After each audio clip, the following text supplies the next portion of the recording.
Les Gaunes qui vont retrouver les bus dès ce lundi pour la rentrée scolaire et ce n'est pas simple pour les élèves qui habitent en périphérie de Lyon. Il y a très peu de lignes, les fréquences sont réduites par rapport à celles du centre-ville, mais ça risque de changer. En octobre, une ligne va être créée, mais aujourd'hui, il y en a déjà une qui va être mise en place. Il s'agit de la ligne entre Neuville-sur-Saône et Lyon. Un reportage de Chloé Bounamo et Lauriane Pellao.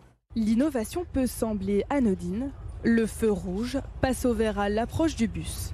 Résultat, un gain de temps de plusieurs minutes à l'arrivée.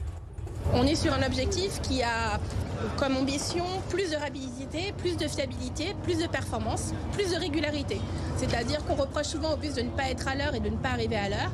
Aujourd'hui, avec ces aménagements, on gagne du temps, on gagne environ 10 minutes sur un trajet en heure de pointe, mais aussi le bus est à l'heure. Chaque corridor est accompagné d'une piste cyclable, des aménagements durables pour l'environnement, pensés pour le bon vivre des habitants.